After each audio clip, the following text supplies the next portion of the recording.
avanzando un poquito. No sé si alguno ya pudo avanzar con el trabajo final. Hay algunos que ya me enviaron por privado, consultaron con el toque. No sé si ya tienen definido el tema, porque damos los últimos temas, así que ya tiene que estar más o menos en vistas, algo que digo en algo de hoy les interese. Entonces ya lo están armando, tienen dudas, tienen bibliografía. Justo eso esta mañana, comentarios que bueno, el que pudo mirarlo lo vio y el que no se enterará ahora cuando lo estudie. Hay espacio, una bibliografía actualizada. La de 90 conceptos para comprender la administración pública prácticamente abarca todo lo que estudiamos en el programa y es muy puntual, es muy buena como para que si no se han decidido, encuentren ahí el tema de uso, es como un disparador. No tiene mucha profundidad en cada tema que está desarrollado, pero explica claramente cada uno de los aspectos que incluye. Por ejemplo, toma, por ejemplo, gobierno electrónico que vemos hoy, explica el concepto, las características, la relación que tiene con otros temas, está muy vinculado, ni que se lo hubieran pedido al programa de materia. ¿Sí? Y es una compilación que está acá el doctor Oscar Clark, contador sociólogo y tiene miles de posgrado, o sea que por eso les digo, colega, entonces me interesa el enfoque que tiene el material. Las revistas de administración pública son revistas que promocionaba el doctor Olax, se habían dejado de editar y han vuelto a ser editadas por la UBA. Entonces está bueno que por ahí lo miren. Es libre, no es obligatorio. ¿Sí? Para sumar bibliografía súper actualizada. Yo soy miembro de la Asociación Argentina de Estudios de Administración Pública. Entonces me llegan esos materiales que no están abiertos así masivamente, entonces se los comparto por este motivo. Y luego hay una ponencia, un trabajo de chicos estudiantes de la Universidad de Buenos Aires sobre corrupción, así que toman por ahí el tema de ética pública y les atrapa la temática, porque vi que la clase esa fue bastante compartida. Si les gusta, ahí hay un trabajito para que lo miren cómo se han abordado el tema. ¿Sí? Van derecho a trabajar el tema de corrupción, ¿no? Dentro de ética pública sería ya un punto específico que si lo quieren, lo pueden tomar. Y como dijo la profe, ¿cómo van con los trabajos? ¿Vale? Complicado, ¿verdad? Sentarse, tener la voluntad. Eligieron que es más importante por acá lo que tuvo que llame la atención. ¿Qué tema eligiste tú? ¿Cómo afecta la ejecución presupuestaria ese que había presentado de la nota de la crisis económica y financiera? Voy a relacionar esos dos conceptos.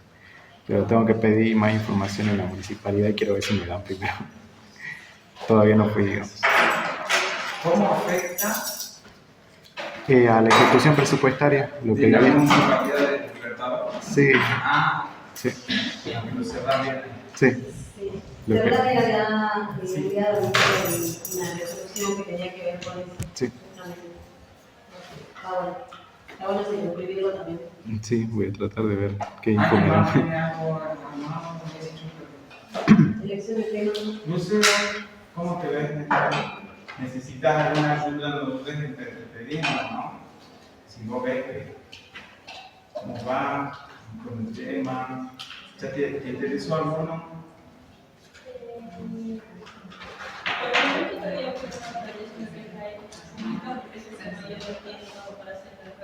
Ajá.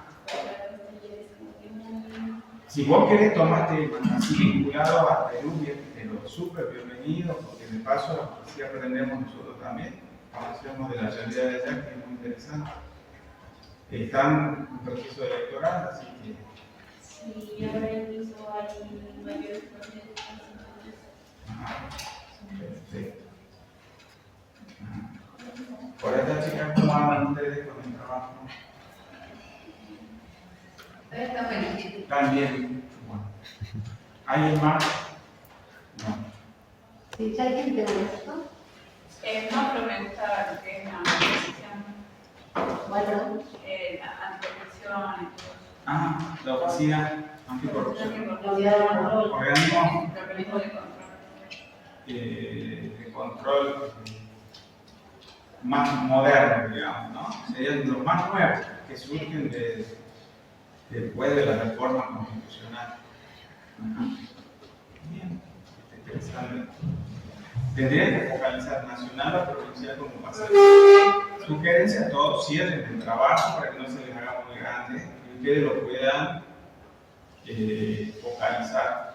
Eso es como cuando vimos, ¿se acuerdan del alcance en un proyecto que le hemos dicho, bueno, que es hasta dónde llegan y lo cierran?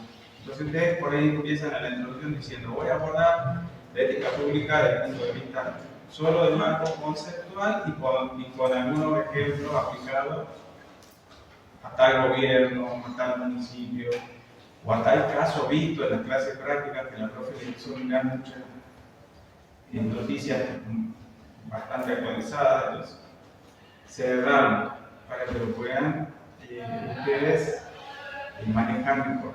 Si no, se les va a complicar un poco el análisis, entonces como que van a quedar dubitativos hacia dónde, hasta dónde llegar. ¿Sí? Hola, buenas tardes.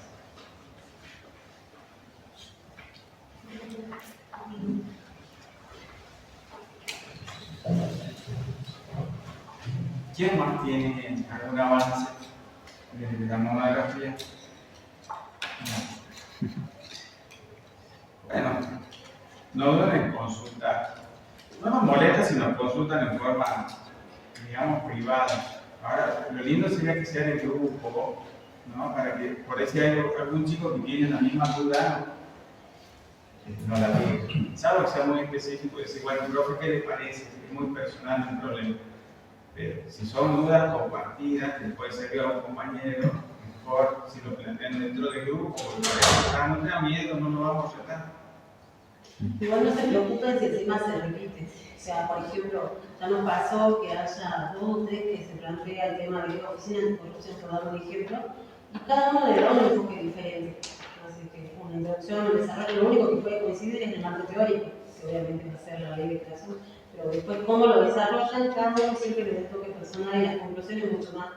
Así que eso es lo más rico, así que no se preocupen si ustedes escuchan un tema que ya lo eligieron unos compañeros, distinto eso. Ya nos pasó de escuchar 2 seguidas, en realidad consecutivas, que pusieron totalmente diferentes y eran bien distintos.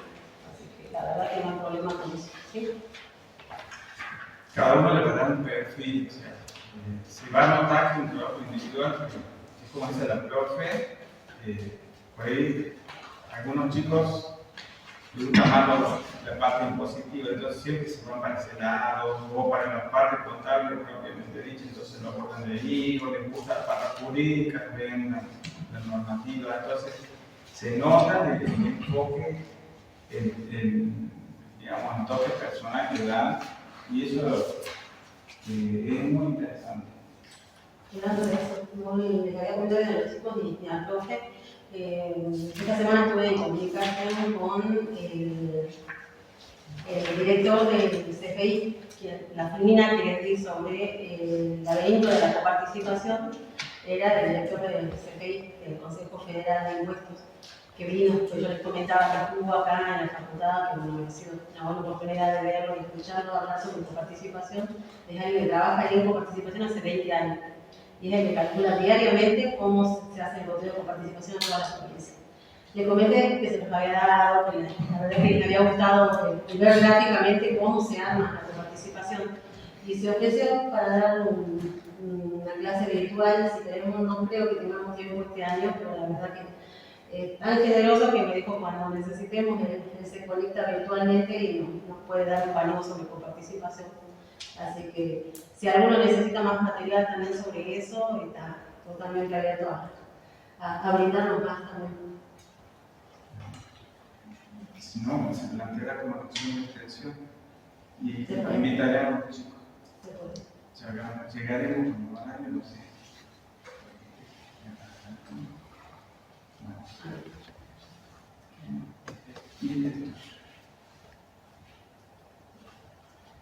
Bueno, como ustedes saben, los 2 temas temas que quedan son relativamente cortos e interesantes, así que hoy la clase además tendría tan complicado hacer más light. Nos queda ver si. Bueno, yo tengo las 5 horas, tengo parcial de 5. No hay problema. Esta clase es totalmente libre. Entiendo que por eso vienen menos y también porque se aburren de mi voz. Y esperan que la profe les explique, entonces está bien, no hay problema. Está muy claro. Bueno, gobierno digital, en realidad, también llamado gobierno electrónico, son conceptos que son muy propios de la generación que ustedes tienen, porque como todos los días lo utilizan a dispositivos que tienen, creo que todos, al dispositivo móvil que está vinculado, ¿sí? Porque es el uso de tecnologías digitales, pero vinculado al sector público. Aunque se piense que solamente tiene que ver con eso, por eso desde el inicio la presentación con ese punto en particular, no se reduce a eso. Ustedes imagínense que para trabajar sobre un concepto tan amplio como lo que implica usar las tecnologías de información y comunicación, ese es el término de la gestión pública, se ven distintos eslabones que implica un desafío muy fuerte para los responsables de la gestión, ¿sí? Porque además implica una transformación organizacional, es decir, sí es disponer de las nuevas tecnologías, pero imagínense una cuestión, yo puedo comprar computadora para toda la administración pública y ponerle a cada uno de ustedes una computadora y un sistema operativo. Y ya estaría, ya les parece que está resuelto. Ya es aplicar el gobierno digital o electrónico. ¿Qué les parece que falta aquí? Un eslabón fundamental, ¿no? Es la capacitación. Sabemos que hay una brecha digital muy importante. No solo es generacional, no podemos subestimar gente que tenga mayor edad, seguramente no sabe manejar una computadora, porque es más grande, porque no le gusta. Porque muchas veces esas personas a veces llegan a saber más que un joven, que por ahí debería saber. Sino que también la estructura a veces nos ayuda. Si hay muchos niveles operativos que deben usar o no está pensado todo el sistema, no es solo reducirse al equipamiento o al software. Entonces hay que ver cómo van a ser las vinculaciones dentro del uso del sistema.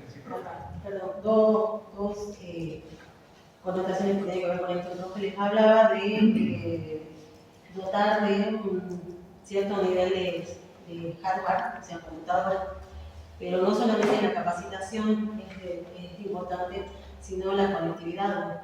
Si no tenemos conectividad, por más que tengamos la computadora, no hacemos nada. En el norte podemos dotar de computadoras a toda una escuela, y si no tienen conectividad, no se conectan, no tienen las mismas oportunidades de resto, ¿sí? Y por otro lado, hablando de justamente el tema de la capacitación y ya en lo que hacen las personas, se habla a nivel internacional de analfabetos digitales. Justamente porque hay gente que teniendo todo, o sea, ustedes imagínense, tienen hermanitos, sobrinos, hijos, algunos de 10, 12 años, ¿les cuesta el tema del celular? No, para nada. A ustedes tampoco, no hay nada que les cueste, creo yo. ¿Alguno de ustedes les ha enseñado a usar alguna aplicación a sus padres? Sí. ¿A sus abuelos? Ni siquiera lo aprenden. ¿Cómo pueden ingresar a la página de la ANSES y sacar su contraseña para pagar el recibo de haber? Si no tienen ni idea. Tal cual, entonces son unos analfabetos digitales. Total, ¿sí? Entonces es lo que dice el profe, por más de que tratemos de ciertas cosas, lo que tiene que ver con la capacitación, y no solamente con la edad, pero sí obviamente influye mucho, ¿sí? Entonces, este tema ustedes van a ver cuando vean la biografía, si lo toman para su estudio, monografía transversal, ¿sí? Ya vamos a ver algunos ejemplos. Y un punto también importante que faltaba señalar es la transparencia, ¿sí? Porque ¿qué es lo que hace el gobierno una vez que, supongamos, lo que ya lanzamos, ya la gente sabe manejar sistemas, ya dispone de la información en línea, carga datos, ¿sí? Se usan los medios, y el punto siguiente es la transparencia, en el sentido de que se dé a conocer las acciones del gobierno al público, pero con seriedad, ¿sí? Todas las acciones, no solo las que sean las de conveniencia, que eso se llama abrir datos, ¿sí? O gobierno abierto, que es un tema que está muy vinculado también y pone al desnudo la gestión total. Entonces ahí ya, más allá de la capacitación, más allá de todo lo que hemos visto, vamos a evaluar la integridad de la gestión, ¿sí? Obviamente esto, cuando se inicia, para llegar a un punto, como dice ahí, de habilitar servicios digitales de confianza y calidad, lleva un tiempo, ¿sí? Sobre todo partiendo de un punto de inicio y habiendo hecho un diagnóstico de la situación. Como en todo proyecto que se aplica a la administración pública, van a partir de una situación A para llegar a una situación B. Eso se hace a lo largo del tiempo. Generalmente de manera improvisada y muchas veces con estos problemas que ya hemos tratado, se va tratando de resolver y en algún momento se hizo el Plan Nacional de Gobierno Electrónico. Ese plan dio un resultado parcial, pero fue un avance, ¿sí? Y que quedó deslindado que un precedente. Ese Plan Nacional de Gobierno Electrónico implicó una coordinación nacional y provincial, pero quedaron espacios vacíos que sobre todo las provincias y los municipios ni que hablar tienen que avanzar en ese sentido. Además de lo que les mencionaba, los procesos internos. Los procesos internos parten de la organización, ¿sí? Ustedes saben que la administración pública, ¿qué tipo de organizaciones, de acuerdo a lo que estudiaron en la administración general? ¿Qué estructura tiene? ¿Cómo? Es burocrática, es tradicional, piramidal, jerárquica. Entonces, generalmente cualquier proceso que se implemente tiene que ir por nivel de organización. Eso hace que, como vos bien relatás, todos estos procesos que si se deberían tener celeridad terminan siendo lentos. Ejemplo, les adelanto un caso. En el sistema famoso GDE, ¿saben lo que es GDE, no? Gestión documental electrónica. Ustedes pueden acceder al sistema como usuarios de consulta externa, ¿sí? Ustedes ponen GDE en el Google y les va a aparecer el sistema. Entonces, por ahí, a través de la plataforma de consulta del público, pueden ver un expediente X y ver el estado de situación. Entonces, lo que les decía es, si bien está el sistema, muchas veces los distintos empleados que están en áreas que tienen intervención en la tramitación de un expediente, a veces no cargan las intervenciones que hacen. Entonces, ustedes como usuarios miran y piensan que ya está, supongamos, un gasto de becado y en realidad incluso está pagado. O sea, tiene un avance mayor en la ejecución del gasto. Por dar un ejemplo sencillo.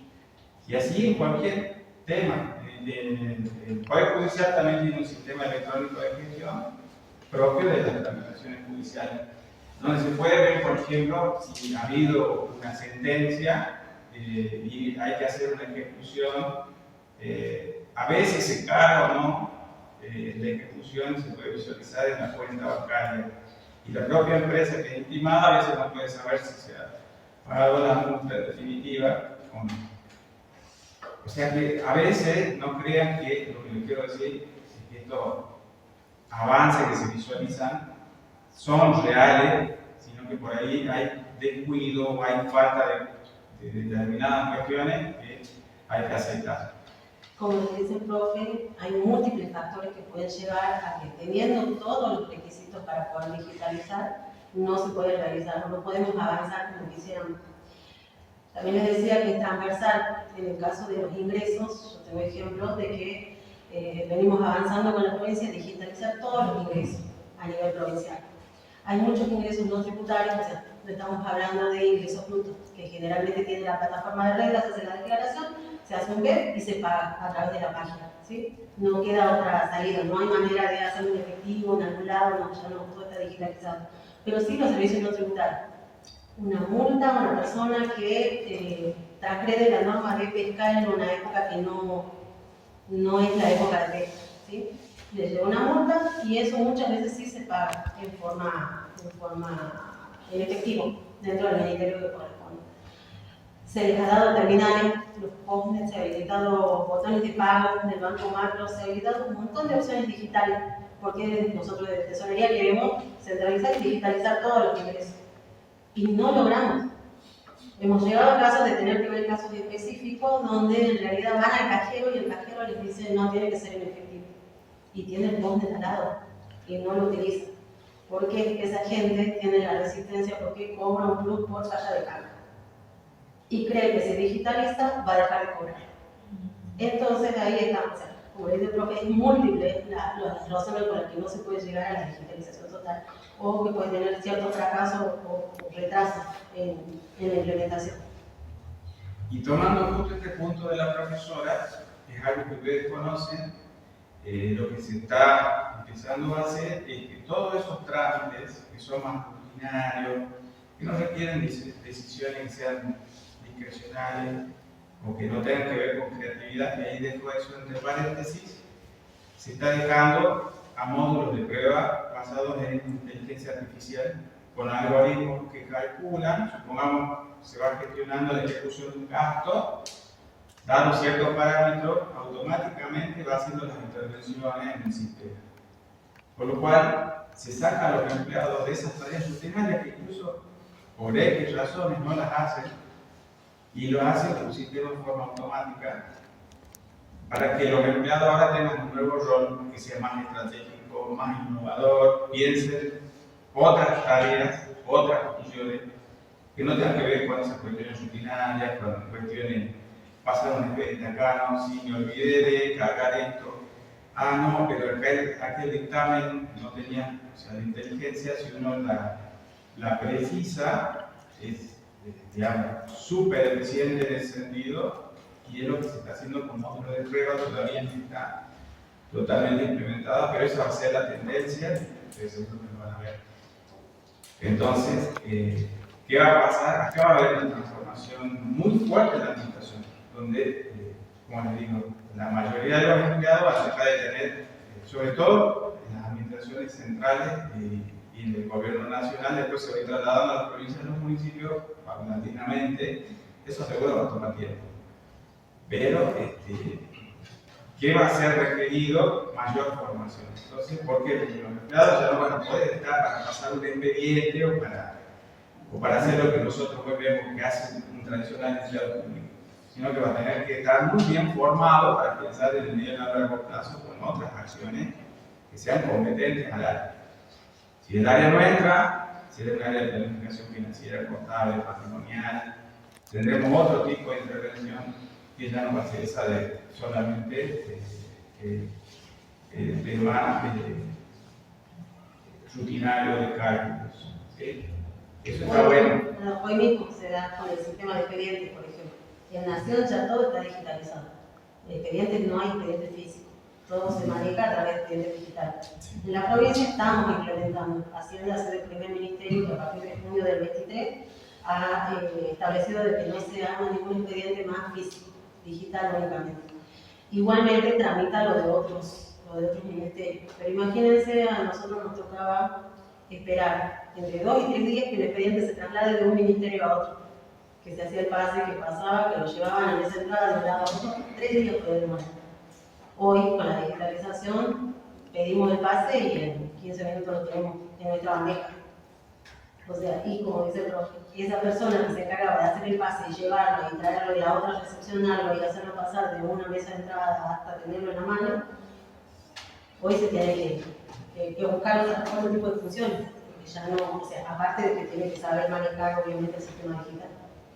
Una de las posibles aplicaciones de la IA en áreas de tesorería, ya que tomó el caso, puede ser la programación de la ejecución presupuestaria. Entonces ya los empleados no van a estar haciendo el cálculo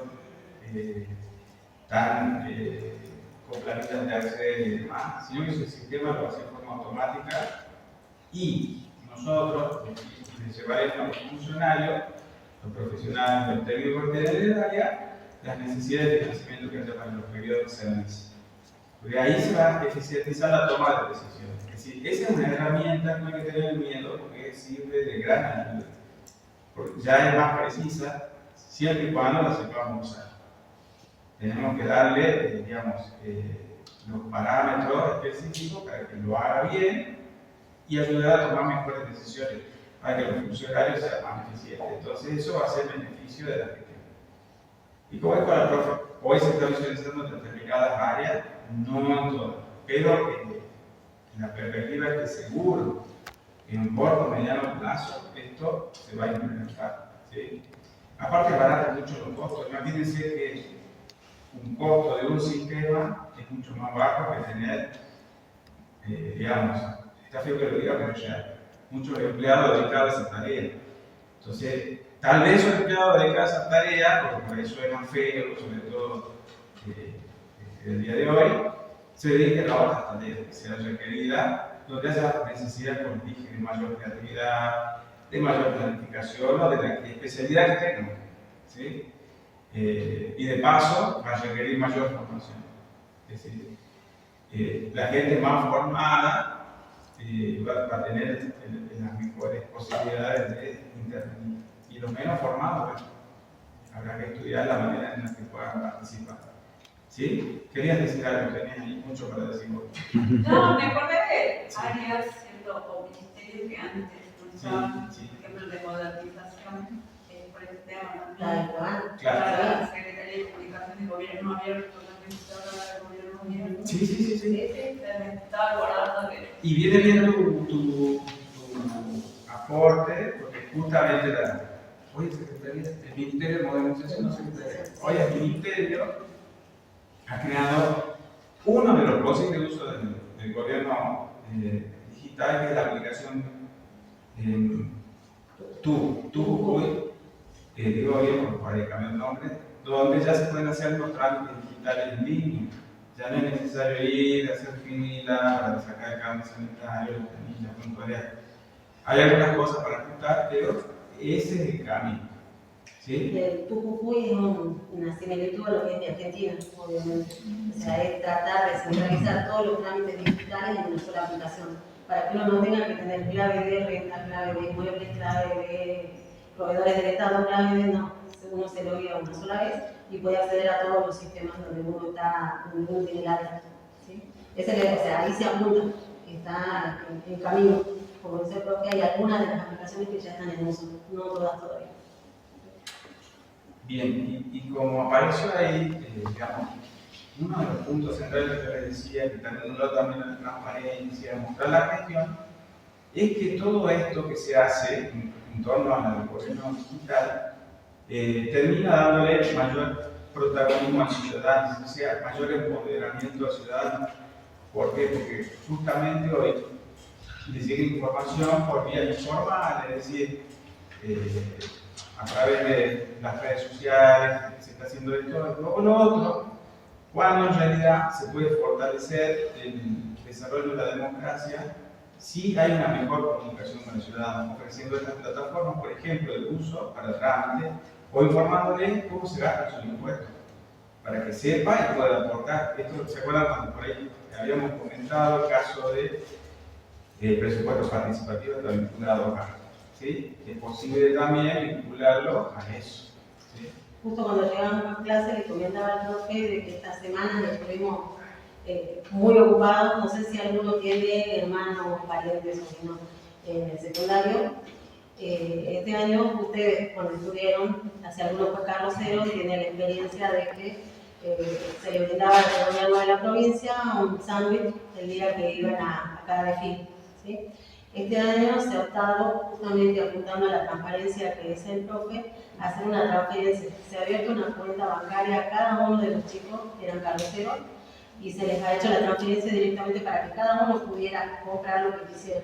O sea, es como dice el profe, la información y el tema de transparencia se ha tratado de hacer a través de esto, cerrando todo lo que era un módulo de educación financiera para los chicos de quinto año. Entonces, todos los carroceros recibieron una transferencia directamente a una cuenta bancaria habilitada en nombre de cada uno. Entonces, ya cada uno puede manejar sus fondos, ¿sí? Esto tiene apunta también a todo lo que es la digitalización, porque chicos que el año que viene se van a otra provincia quizá a estudiar, ella tiene una cuenta en un banco habilitada y no una plataforma digital en una billetera, en cualquier billetera que muchas veces no saben a dónde apunta o quién la maneja. Esto está respaldado por un banco central. ¿Se entiende todo esto que vamos comentando? ¿Alguien quiere hacer otro aporte o tiene una duda? Sí, transferencia por el valor de un sándwich. Se ha hecho una transferencia, una estimación de acuerdo a lo que informó el ente. O sea, se le ha dado 10.000 pesos por cena. 40.000 pesos han dado bien. De acuerdo a lo que informó el ente. O sea, si eran menos los carroceros, se supone que iban a más desfiles. Si tenían muchos suplentes, se supone que iban a 1 o 2 desfiles, entonces se ha hecho proporcional a esa cantidad. Y a los carroceros del interior se les ha dado 10.000 por cada comida, contando que eran 3 comidas al día durante 10 días que estuvieron acá alojados. 300.000 pesos se les transfirió a los carroceros del interior. Sí, así que se ha hecho proporcional. Claro, todos los que son de capital se les ha transferido así porque, bueno, ellos iban y venían de su casa. O sea,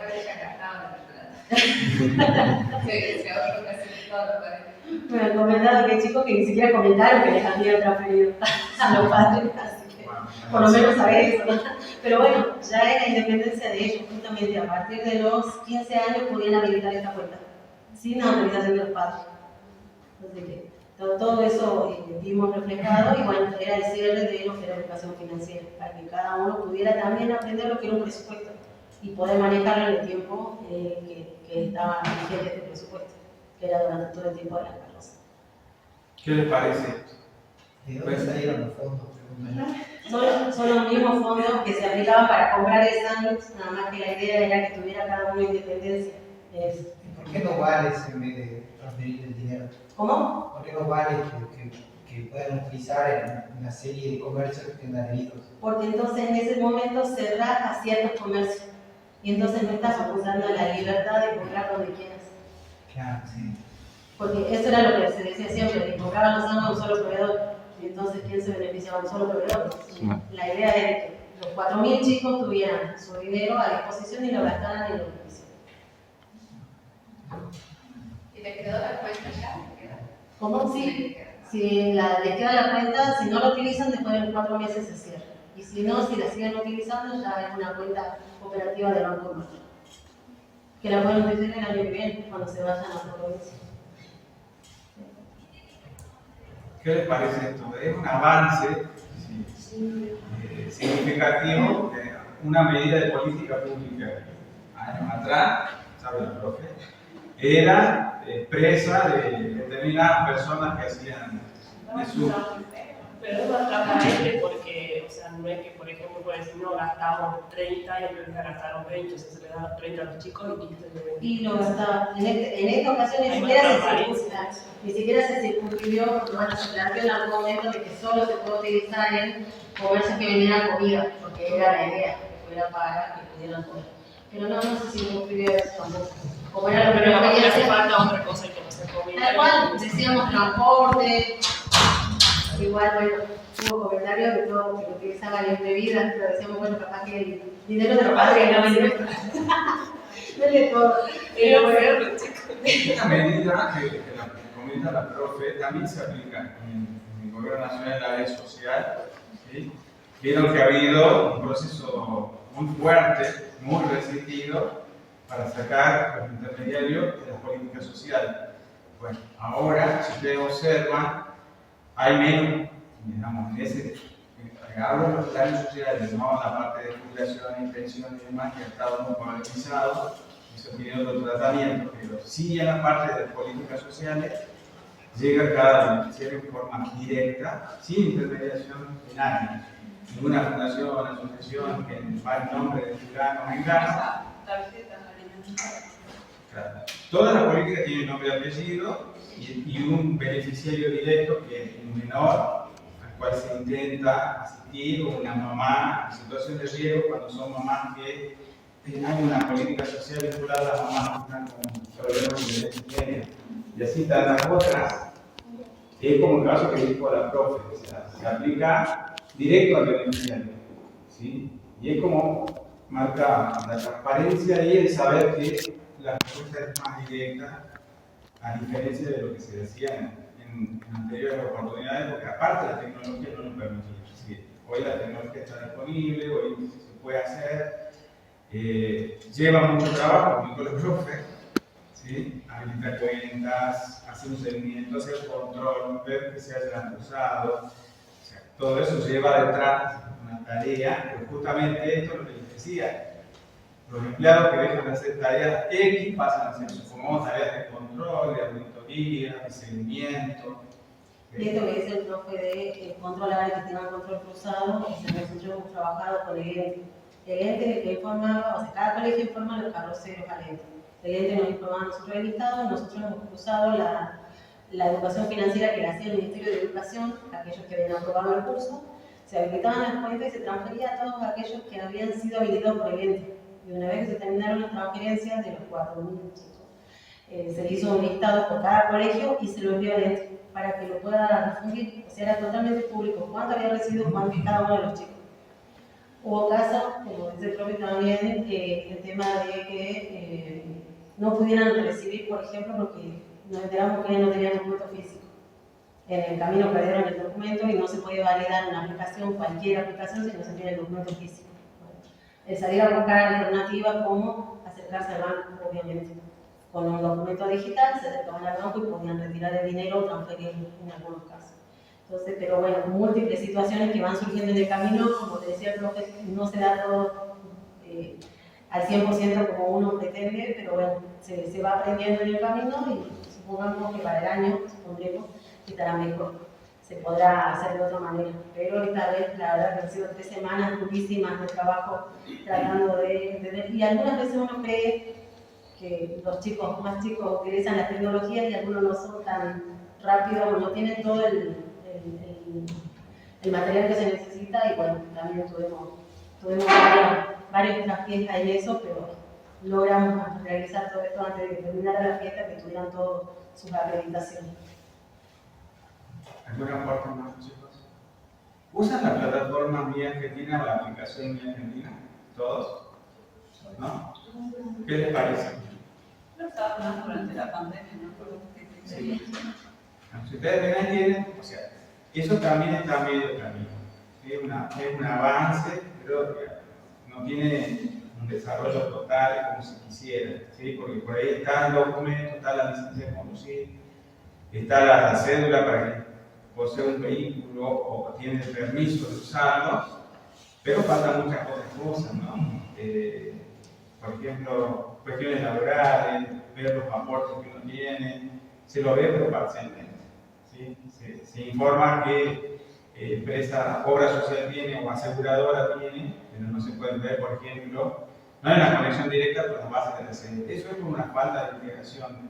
Distintos organismos, ARCA, ANSE, PAMI, tienen bases de datos gigantescas que todavía no están integradas al sistema que puedan tener esta consulta. Eso está en camino y esto es lo que les decíamos.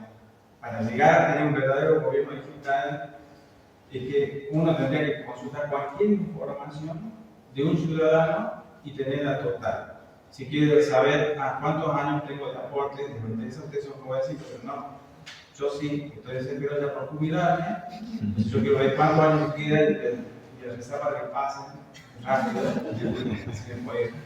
Entonces, esas cosas deberían estar ya al alcance de la mano. Y en realidad hay dos grandes desventajas para lo que dicen todos. Una es los sistemas, que sean compatibles. O sea, porque se crea un sistema y generalmente hay cierta institución que es dueña de ese sistema y no es compatible con el otro. No sé, de Argentina lo pidió el Ministerio de Gobierno y no es compatible con lo que tiene ARCA. Obviamente tenemos ahí un desfasaje en los sistemas. Y la otra, básicamente, la voluntad política. Si no hay voluntad política que se comparte, sea solo una sola base de datos, no se hace. Entonces eso se avanza de a poco. Ese es un buen dato que aporta la profe. Es relevante comentarlo porque se acuerdan años atrás que se quiso hacer la oficina única o la ventanilla única en ANSES. ¿Sí? Era para que se integre también todas las informaciones de todas las bases de datos. ANSES propiamente dicho tiene 4 distintos sistemas de uso de bases de datos. Hay una sola repartición. Sí. Imagínense. Si ustedes van a hacer actualizar, ¿alguna vez fueron a actualizar sus datos personales? No, bueno, si hacen, usan un sistema. El empleado le va a agarrar el documento, que lo escanea, usa un sistema. En una base de programación súper arcaica y antigua, basada en DOS, ustedes lo han estudiado, porque ya son más jóvenes. Y yo lo creé al sistema, un sistema. Otra base de datos que es compartida con migraciones es para ver, por ejemplo, cuando hay personas que son radicadas en Argentina, ver cuántos años de residencia tienen, para ver si les corresponde algún beneficio. O otra base con otro lenguaje de programación.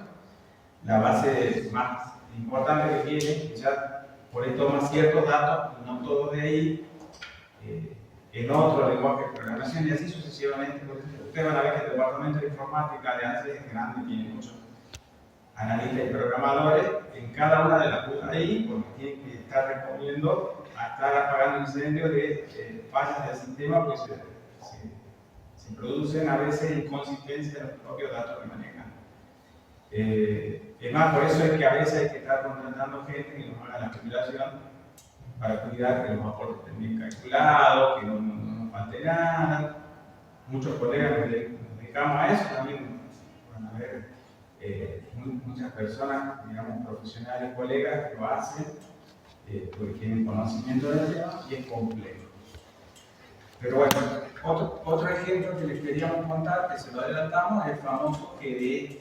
¿Se acuerdan que este sistema se dio a conocer en el debate presidencial? ¿Sí? Que se dijo, ¿cómo no van a saber usar GDE? Se dijo uno a otro, si no a las personas. Particularmente les digo, un jefe, más allá de la voluntad política que dijo la profe de abrir los datos a todos, no tiene por qué saber estas cuestiones, son meramente operativas. Un decisor público tiene solo que saber que puede existir, pero la operación, los resultados que da, se los tenemos que llevar a los decir. Este es el resultado que tiene el sistema, o el CIDIF, que ustedes ya lo conocen. ¿Qué hace el CIDIF? ¿O cuál es el sistema CIDIF? Se lo comentaron seguro en portales gubernamentales y lo volvimos a mencionar acá. Es el sistema integrado de administración financiera. Lo usa el orden nacional y ahora la provincia también tiene. Se llamaba sistema de administración financiera, y lo toma CIDIF porque tiene su módulo. En definitiva, estos sistemas están enmarcados dentro de lo que es el gobierno digital. GDE particularmente es para hacer expedientes, que digamos uno de los productos más importantes que tiene el sector público, ¿no? Entonces lo que hace es calcular, dar numeración, seguimiento, movimiento de todas las actuaciones del sector público. Y tiene 3 submódulos, ¿no? No sé si los puse, sí. Comunicaciones oficiales, ese módulo es para que cada empleado sea notificado, por ejemplo, de un memorando. Señora Mata, a partir de hoy, debe hacerse cargo del control del personal, si lo quiere su compañero. ¿Sí? Lo último que dije es una broma. ¿Sí? ¿Saben? El desafío es controlar la asistencia del compañero, pero yo no quiero ver ahí. Bueno. Luego generar documentos oficiales para hacer, por ejemplo, desde una simple nota hasta un documento, que a veces me toca hacer a mí también, que va a ser firmado por el ministro, ¿sí? Que tiene varias firmas, se llama informe de firma común. Entonces, Supongamos que es un borrador, una resolución, una decisión o una disposición, que cuando la hacemos, los técnicos tenemos que tener súper cuidado, porque sabemos que eso va a llegar a ser firmado por el ministro, y si hacemos mal, se nos complica, ¿sí? Así que ponemos muchos criterios para que salga bien. Generalmente, ¿cómo funciona esto? Con revisores.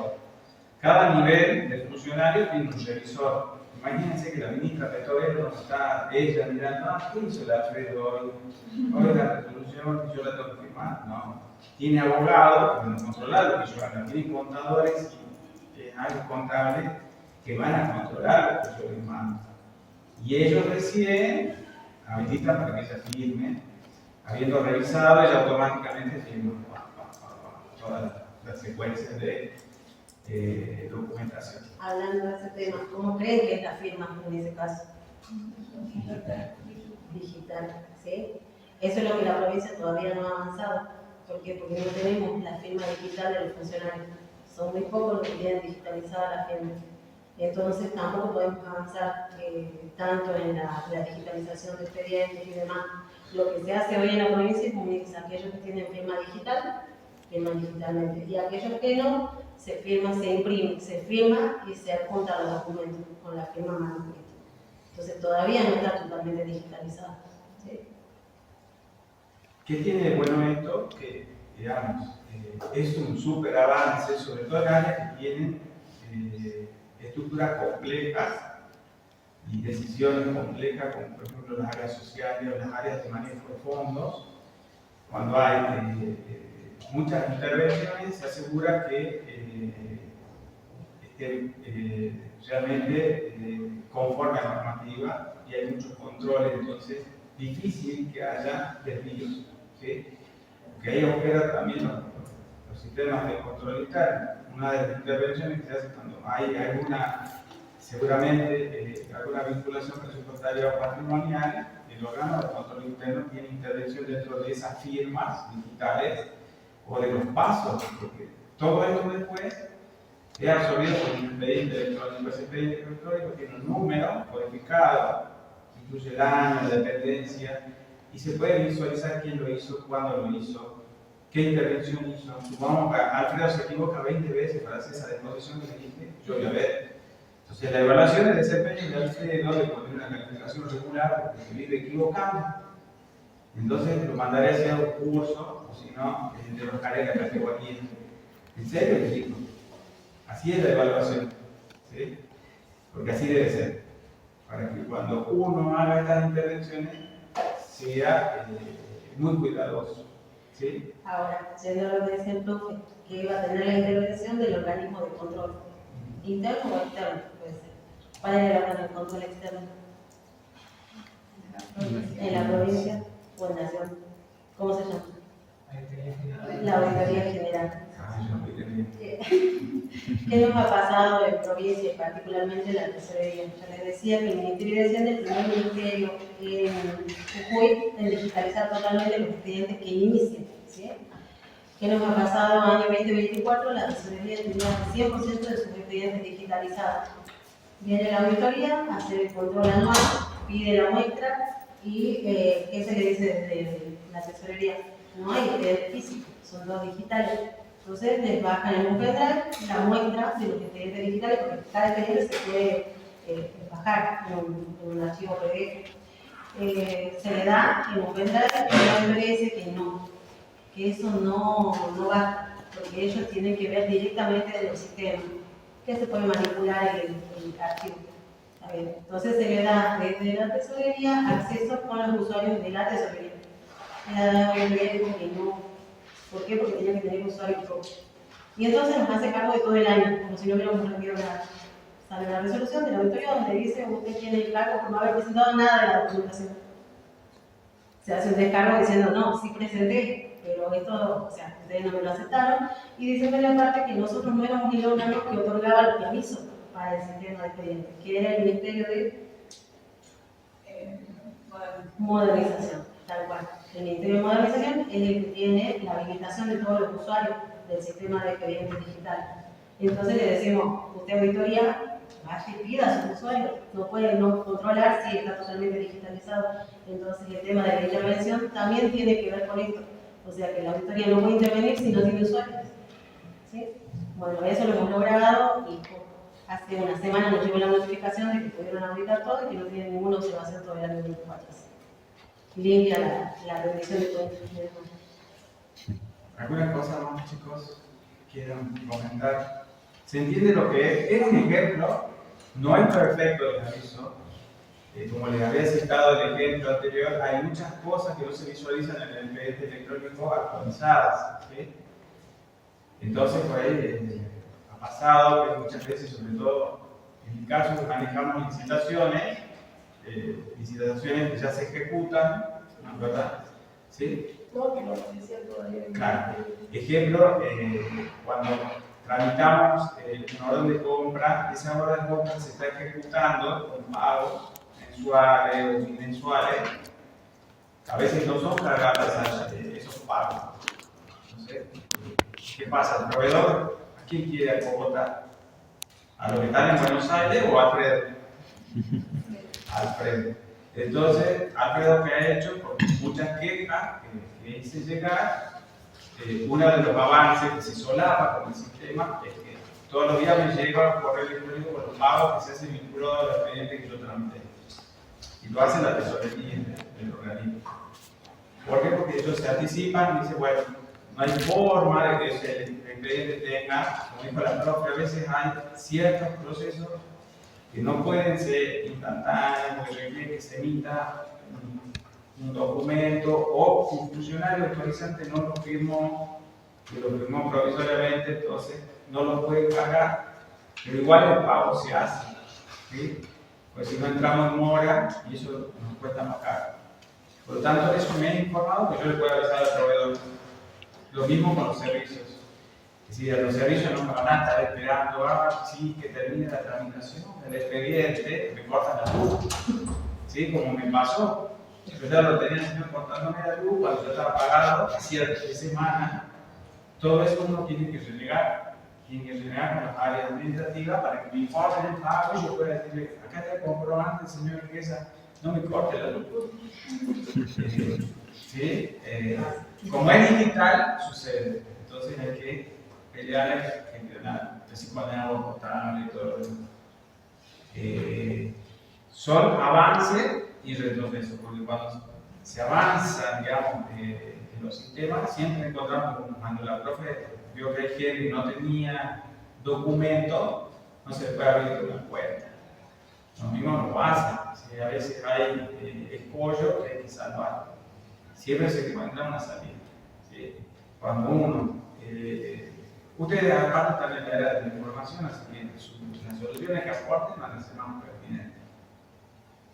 ¿Se entiende esto? Este tema es muy interesante. Así que bueno, si lo eligen para monografía, pregunta, alguna cosa más para acotar. Si no, pasamos a otro tema que les va a gustar mucho a ustedes, como colegas, que son las normas técnicas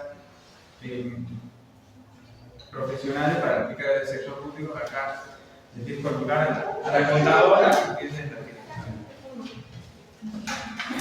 Ella participó incluso en la primera etapa y ahora también como parte de un consejo de ciencias económicas. No sé si saben, la profesora forma parte del equipo de gestión del consejo, así que estén al tanto de eso. Porque ella es una de las que está más informada sobre el tema de estas pautas que tienen que ver también con los principios aplicables de la contabilidad general, que ya los conocen ustedes, pero se ha aplicado al sector público. No es nada que no conozcan, porque está vinculado a estudiar todas las cuentas, no solo presupuestarias, sino patrimoniales de resultados, que nos permiten no solo ver los presupuestarios propiamente dichos, sino los balances y los estados contables completos que integran las cuentas de inversión. No es lo más que Bueno, el tema es la auditabilidad y normas técnicas profesionales aplicables al sector público. Como para darles una idea por dónde se encara este tema, todos están a punto de ser contadores, ya hicieron obviamente las materias contables que tienen que ver con estados contables, ¿sí? Los estados contables, ¿cómo se emiten? ¿En virtud de qué normativa?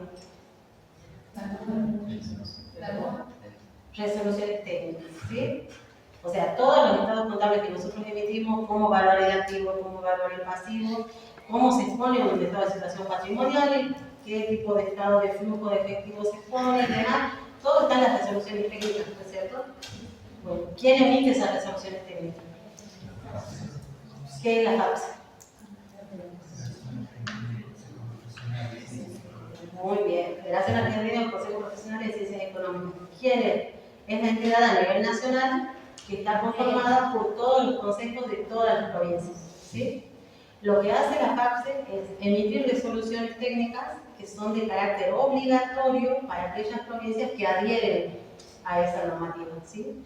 Es por eso que cualquier resolución técnica que emite la FAPSE después tiene que ser aprobada por el Consejo de Jujuy, por el Consejo Profesional de Jujuy, si no, no es aplicable, ¿sí? Bueno, ahora, estas normativas, las resoluciones técnicas en la parte privada son de carácter obligatorio, ¿no es cierto? O sea, porque uno va, presenta un estado contable y lo que hace la Secretaría Técnica del Consejo es revisar justamente que se cumplan todas esas resoluciones.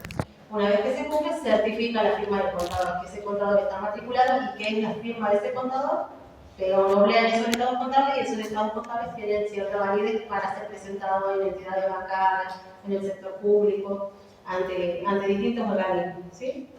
Bueno, en este caso, estas normas aplicables también son emitidas por la FAPSE. Pero ¿por qué no llevan el nombre de resolución técnica, sino recomendaciones técnicas? Porque no son de carácter obligatorio, ¿sí? Porque, ¿cuál es la diferencia con el sector público? ¿Cuál es lo obligatorio en el sector público? ¿Qué es lo que les dije el primer día, segundo día? ¿Cuál era la Biblia para nosotros? Ley de Administración Financiera. La ley, ¿sí? Las leyes, la normativa emitida por el mismo sector público. Eso es lo obligatorio. En el caso de los sistemas de administración financiera, las leyes de administración financiera de Nación, 2456, la de provincia, la 4958, ¿sí? Bueno, en estos casos, esa normativa, que es de antigua data, muchas veces no tenía todos los temas contables que podían llegar a ser inherentes al sector público. O sea, la normativa habla de los sistemas de administración financiera, que son cuáles: presupuesto, tesorería, contabilidad, control, ¿sí? Pero la normativa, ustedes ya la vieron, es de carácter general, nada específico. O sea, ¿qué le dice? Se presentará la cuenta de inversión. ¿Cómo se conforma la cuenta de inversión? Sí, le da títulos muchas veces, pero ¿cómo se presenta un estado de situación patrimonial de organismos descentralizados, por ejemplo? Me ha tocado año 2023 recién recibida que tengan que hacer balances en un organismo descentralizado del sector público provincial. No sabía por dónde empezar. ¿Por qué? Porque no había normativa que te dijera cómo se presentaba un estado contable en el sector público. ¿Qué tenía yo de referencia? Las resoluciones técnicas, pero son de carácter privado. ¿Cómo evaluaba un crédito o cómo podía declarar incobrable un crédito? En el sector privado, con la resolución técnica, nos dice cómo hacerlo. En el público no se puede declarar un incobrable, por ejemplo, si no es por decreto, ¿sí? Entonces, hay muchas aristas que tiene el sector público que no son aplicables igual que en el sector privado. Por lo tanto, como verán, en el año 2008 se dicta la primera resolución técnica del sector público. En ese momento, en ese mismo año, se hace las jornadas nacionales del sector público aquí en Jujuy, en el Hotel Alto La Avenida. Tuve la ventaja de poder asistir, obviamente porque eran aquí en Jujuy, y casi se me cae una lágrima cuando veo esto, porque yo he tenido que hacer 2 o 3 años antes un balance sin tener esto, ¿sí? Sin tener nada que me avalara que estaba bien hecho, o sea, era pura intuición y con las resoluciones técnicas. Entonces, cuando salen las resoluciones técnicas del sector público, lo que hacen es estas recomendaciones, el utilizar cierta normativa, cierto lenguaje para el sector público, pero como recomendación, no como obligación. ¿Por qué? Porque siempre está la norma antes, ¿sí? Entonces, se utilizan estas recomendaciones y por eso les decía al profe que no es un tema largo, pero sí que ustedes sepan, porque son contadores y el día de mañana les va a tocar hacer esto, les va a tocar rendir en algún organismo público y entonces tienen que saber que existe. Y que esto es algo que les puede ayudar muchísimo al momento que vayan a emitir estados contables en el sector público. ¿Sí? Las recomendaciones son 6 en este momento. Como verán, la primera es del marco conceptual contable para la administración pública, que nos da conceptos en general. Ya vamos a entrar un poquito en cada una, pero se dicta en el año 2008. La recomendación 2, presentación de estado contable de ejecución presupuestaria. O sea, hace más detallado qué se entendía por ejecución presupuestaria, porque en ese momento no había normativa tampoco. Y había quizá una normativa en la nación, pero no en la provincia. Por lo tanto, uno aplicaba de acuerdo a lo que creía. Esto es lo que hace la CAPSE, al ver que había mucho vacío en esto, empieza a dar normativas, recomendaciones en este sentido. La recomendación número 3 se emite en el año 2016 y es de presentación de estado contable.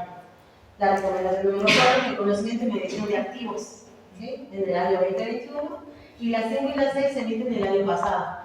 Las 5, reconocimiento y medición de pasivos y determinación del patrimonio neto, y la última, que es una modificación a la recomendación número 1 y a la recomendación número 3. ¿Sí? ¿Cuál es la recomendación técnica número 1? Como les decía, es el marco conceptual. Era más que nada o dar conceptos básicos. El propósito básico es el marco conceptual contable, consiste en brindar un enfoque racional, lógico y deductivo sobre la manera de elaborar y aplicar normas contables gubernamentales, tomando como punto de partida a los usuarios y sus necesidades, en pos de una mayor calidad e integridad de la información financiera.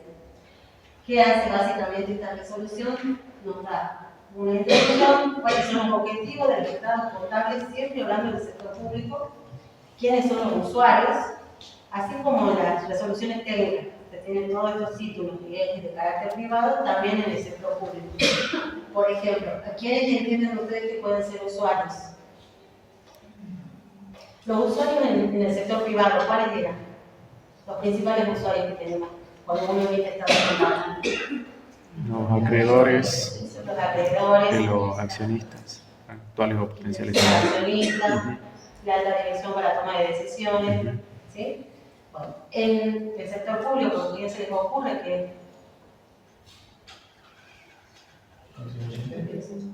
¿Quiénes son los contribuyentes? Toda la población, ¿sí? Entonces los usuarios son mucho más amplios. Son todos, cuando hablamos de acreedores, por ejemplo, ¿quién se les ocurre que es acreedor? Empresas privadas, servicios. Sí, pero también puede ser ¿quién? Un organismo internacional, el Fondo Monetario, el Banco Mundial, ¿sí? Entonces, los usuarios, en este caso de estados contables en la administración pública, son mucho más amplios, ¿sí? Es mucho mayor la cantidad de usuarios que van a estar involucrados en los estados contables, que van a gustar conocer los resultados de los estados contables. Bueno, también da cita cuáles son los contenidos mínimos, los requisitos de esa información en el caso de los estados contables, elementos de estos estados contables, se cita cuáles serían, y el reconocimiento y medición de algunos elementos. O sea, esto nos da el modelo contable y declaraciones contables. Es muy similar, como les decía, a lo que son las resoluciones técnicas, pero siempre aplicadas al sector público. Les doy un ejemplo. No sé si se los dije en algún momento cuando hablamos durante clase, pero ¿cómo valoran ustedes un bien cultural? UNICEF ha declarado en el año 2003 a la Quebrada de Humahuaca como Patrimonio de la Humanidad. Eso ha hecho que muchas cosas se resalten acá, el turismo, la cultura y demás. ¿Cómo podemos evaluar eso? ¿Cómo se puede evaluar la estatua de Lola Mora? O el cierre de Siete Colores, que es único en el mundo, ¿sí? Todas esas cosas, los bienes culturales, los bienes sociales, tienen cierta medición que en la contabilidad privada no hay. Todo eso está reconocido dentro de estas recomendaciones públicas, ¿sí? Perdón, hay criterios, ¿sí? Creo que vos estabas interesado en el tema. ¿Recuerdas cuando me habías preguntado de los bienes públicos en algún momento? Bueno, Hay criterios de pauta que hay que adaptar. Bueno, ese es, digamos, justamente la función de que está a cargo de llevar a cabo el uso de esta recomendación, tomar el criterio más cercano a la realidad. ¿Cómo evaluamos el estrato de una mora? En función a qué criterio tomaríamos, ¿sí? Un valor cercano a qué, en qué moneda o en qué contexto o desde cuándo lo vamos a tener que evaluar para poder considerar si es inclusive hay que someterlo a algún tipo de amortización o depreciación. ¿Entendés? O sea, ese criterio es el que hay que aplicar. Es complejo, no es simple, pero justamente la recomendación nos abre la puerta para argumentar cuál es el criterio tomado, se hace el cálculo y la evaluación en función de ese criterio. Entonces uno tiene un fundamento para decir, bueno, el reactivo vale tanto, o aquel vale tanto más. ¿Sí? ¿Y esto por qué? Perdón, porque no está en la norma eso. Si ustedes van a la ley de administración financiera y a otras leyes que tienen que ver con la contabilidad pública, no está establecido estos criterios de evaluación. Hay un vacío en eso. ¿Sí? Entonces, por eso que la FAPSE sale a llenar este vacío con estas recomendaciones técnicas. ¿Me querías decir algo? No, quería, respecto del arte, de la mora, digo, Sí. un posible valor sería el precio que podemos tener en el mercado. Ya. La evaluación del mercado es un criterio a tomar. ¿Sí? Eso, si uno por ahí lo comenta, en un profesional de la antropología, por ahí nos tiran los papeles por la cabeza. Bueno, si no, buscarme cómo hablar del mercado. Esa palabra ellos tienen como cierta. Lo que hace el bien social o cultural es difícil, o sea, porque no hay un precio de realización, no hay otra estatua de la mora igual a la libertad. En otro lado. Tampoco hay una lisa doble, digo, hay otra Mona Lisa. Tal cual. Entonces, ¿cómo valora ese museo ese valor? Es medio complicado, que es único. ¿Qué es el que el privado podría pagar por esas? Pero el mercado negro no se vende. No hay manera de venderlo, no se puede vender, está prohibida la venta, eso es bien cultural. Entonces no hay un valor de realización, así como en la parte privada. No hay otra Mona Lisa, tal cual como puedo decir, es único. Bueno, en este caso también, no hay otra estatua de Lola Mora de la libertad. Ahí podemos usar los precios sociales o precios sombra que vimos, ¿se acuerdan? En el macroeconomía y demás. El autor Ricardo Marner hace un abordaje sobre eso. Bueno, eso ya es para trabajarlo. Si quieren una monografía, muy interesante el tema. Cómo hacer esta valoración de todo tipo de bien que tenga, digamos, ese valor tan especial, digamos, para la población, sobre todo que está afectada. Imagínense el lucero, tenemos ponerle valor a Cusco, decime para que diga bien yo, todo el templo, el Machu Picchu. Imagínense, ¿sí? ¿Quién no sueña con ir? Porque uno no sueña. Y poder evaluarlo. Entonces, si a mí me dicen no vale $5 millones, eso es todo, día, ¿no?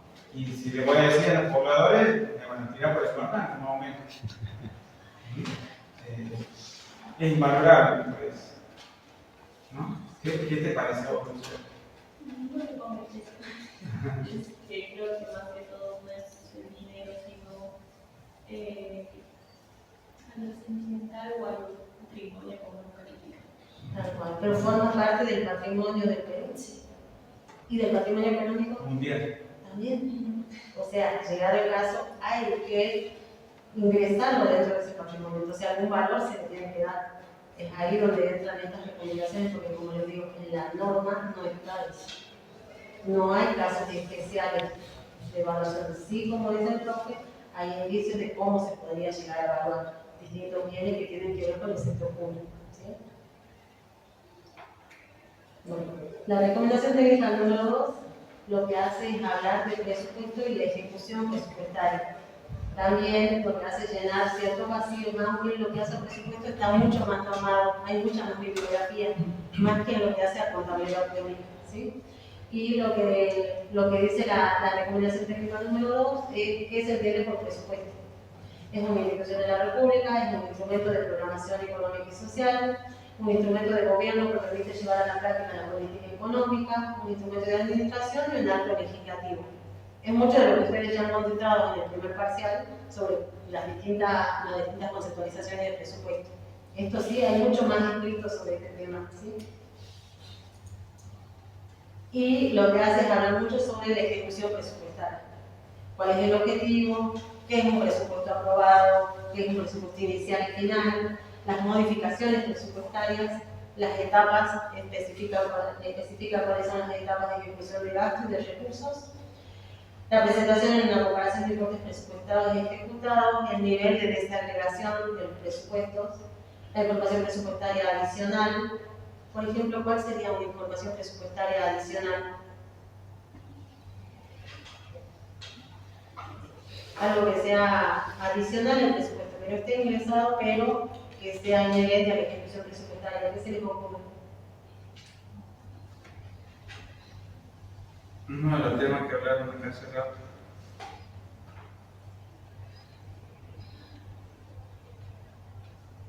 Quizá algo que no sea tan numérico.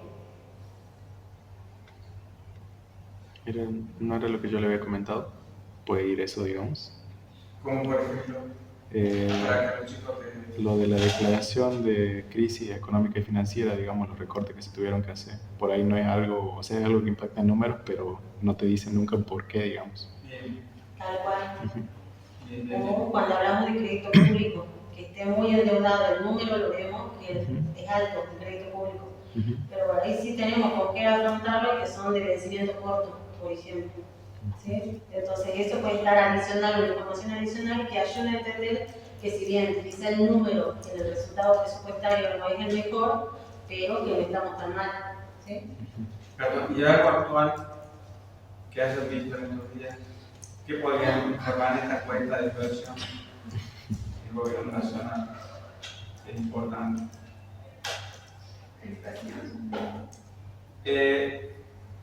Sí, digamos que en cuanto a parámetros de grande agregado de cómo hacen cálculo del presupuesto, es un dato importante. Pero, digamos, en torno a equilibrar las cuentas, como decía la profe, con el recurso no es genuino o crédito, se tiene que fundamentar por qué se recurrió a una fuente alternativa, como por ejemplo financiamiento directo del Tesoro de Estados Unidos, además del FMI, que eso no es usual. ¿Sí? Eso es, digamos, son sistemas de garantía para apoyar las reservas internacionales que tenemos en el Banco Central, ¿sí? Los famosos swap. Eso hay que aclararlo, ¿sí? En el capítulo de endeudamiento, así como se hizo con China en su momento, como se hace ahora, cómo se va a implementar ahora con el gobierno de los Estados Unidos. ¿Sí? Eso resulta interesante y aclaratorio para que cuando eso llegue a los legisladores y lo tengan que evaluar, y la auditoría tenga que hacer su informe técnico, sepa cómo tomar los parámetros de evaluación. ¿Sí? Eso creo que haya apuntado la pregunta. ¿Qué información adicional al presupuesto se puede incorporar? ¿Sí? No solamente tiene que ser numérico, sino tiene que haber capítulos que hablen sobre, que den explicaciones sobre cómo se llega a ese resultado. ¿Sí? Bueno, después habla del resultado presupuestario del ejercicio y cómo puede ser el resultado. ¿O cómo lo determinas primero? ¿Cómo se llega al resultado del ejercicio? Perdón. ¿Qué contra qué?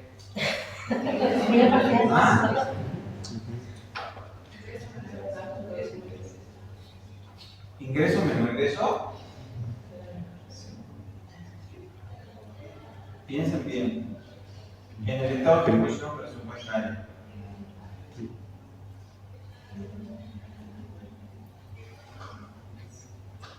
Y los ingresos corrientes Bueno,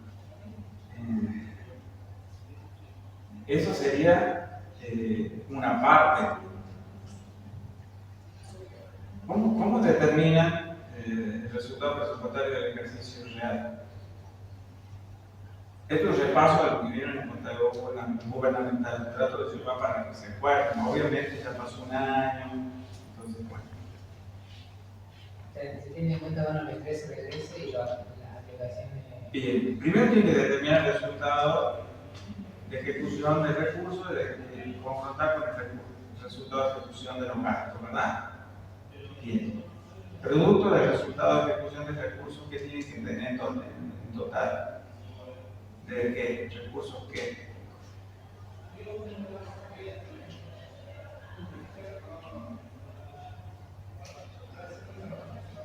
Recursos recaudados realmente, ¿sí? Versus en gastos, Lo que venga. los gastos de mercado. Si es positivo, ¿cómo se llama? Ese resultado. Superávit. Superable. Si es negativo, el error del gobierno. Déficit. El cupo, diríamos, ¿no? Así decíamos, el cupo del gobierno es déficit, ¿sí? Y digamos, el caso que se daría solamente en una ficción, el equilibrio, pero eso serían los resultados, ¿sí? Eso es lo que le indica la profe. ¿Cuáles son los resultados que se pueden acordar? Ahí ven lo que se dispone. Esta resolución avanza sobre la mera formulación de la ley de administración financiera. ¿Qué es lo que dice la ley de administración financiera en cuanto a la determinación del resultado? Para los recursos, ¿qué precepto toma? Y para los gastos, ¿qué precepto toma? Por eso es que estamos confrontando recursos recaudados o percibidos con los declarados. Entonces tienen los preceptos de caja, inglés y el otro, ¿cómo se llama?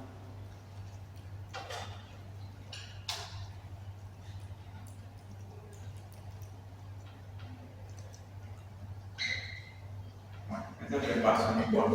Recomiendo que lo revisen, ¿sí? Tienen ahí el librito de contabilidad pública de contabilidad. Repaso para ustedes, nosotros esto no lo vamos a evaluar, en realidad ya lo tienen incorporado, ¿sí? Pero sería importante. Dentro de la resolución técnica número 2, también lo que hace es mostrar cuáles son o qué se entiende por movimientos arriba de la línea y debajo de la línea, justamente, ¿sí? Entonces, ahí está el resultado financiero, cómo se determina, con el resultado corriente y del capital, recursos corrientes contrastados con los gastos corrientes, que tienen que resultar el económico, que cómo se puede manifestar ese resultado, en un ahorro o desahorro, ¿sí? Lo que hace la resolución técnica obviamente es conceptualizar todo esto. En el caso de decir incluir los intereses de la deuda, es el resultado económico primario, ¿no es cierto? Bueno, la cuenta capital también lo que hace es comparar los recursos de capital con los gastos de capital y se tiene que qué tipo de resultado. La resolución dice, la recomendación dice que se puede tener una inversión, una desinversión. ¿Esto por qué? Porque los recursos de capital y los gastos de capital, ¿qué tipo de recursos y gastos son? ¿Que involucran qué?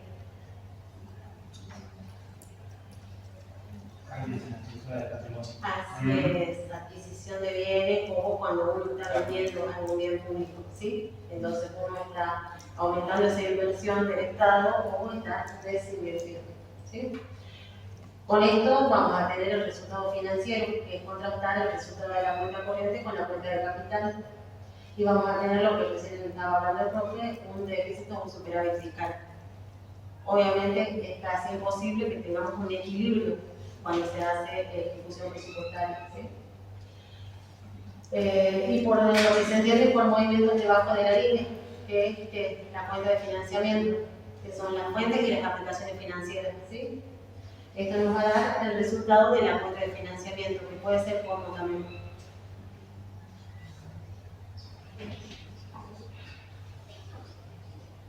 ¿Qué resultado podemos tener cuando consultamos la fuente financiera con las aplicaciones financieras?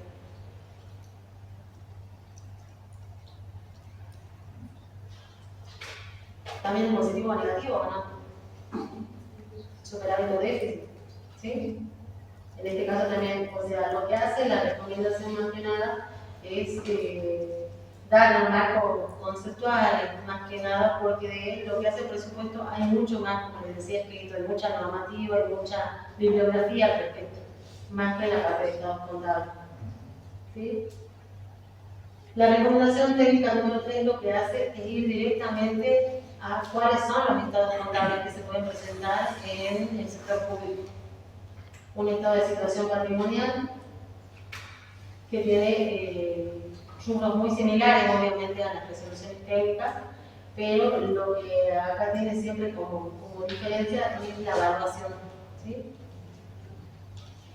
Un estado de resultado y un estado de evolución del patrimonio neto. Imagínense esto con los números del Estado. O sea, estamos hablando de números, así como el presupuesto, pero imagínense un estado de evolución del patrimonio neto del Estado.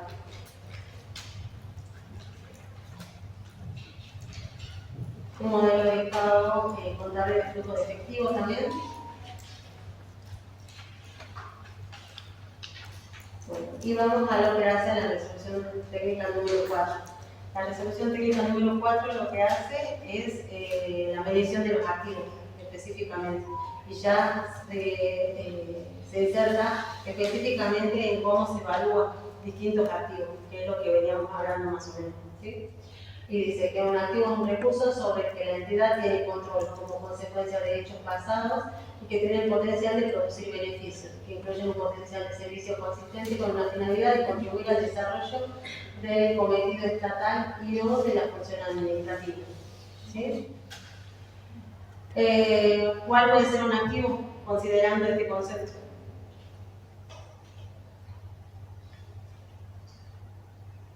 Un ejemplo de un activo. El edificio, la pauta. Algo, ¿sí? Cumple con todos los requisitos, es un recurso sobre el que la entidad tiene control, ¿sí? Como consecuencia de hechos pasados, ¿sí? Y que tiene el potencial de producir beneficios. ¿Cuáles serían los beneficios? Ustedes serían los beneficiarios, que incluyen un potencial servicio consistente con una finalidad de contribuir al desarrollo del cometido estatal. ¿Cuál sería en ese caso? La educación, ¿sí? Y o de la función administrativa. ¿Esto por qué? Porque puede ser una finalidad como la educación, pero por ejemplo, no sé, el Ministerio de Hacienda no tiene una finalidad tan concreta como la educación, sino es más conexa, que cruza las otras finalidades propias del Estado. Hay entidades que cumplen la finalidad del Estado, que hemos dicho, las finalidades originarias del Estado, y hay otras que son conexas, que cumplen funciones que ayudan o coayudan a esa función, ¿sí? Por ejemplo, todo lo que hace en el área de Hacienda no cumple una finalidad específica del Estado, ayudan al cumplimiento de todo el resto, ¿sí? Bueno, y se considera que un activo tiene valor para un ente cuando posee aptitud para satisfacer necesidades públicas o para generar o representar por sí o en combinación con otros bienes un flujo positivo de efectivo equivalente de efectivo con relación a la satisfacción de necesidades públicas, ¿sí? Acá siempre lo relacionamos con las necesidades públicas. ¿Cuáles eran las necesidades públicas?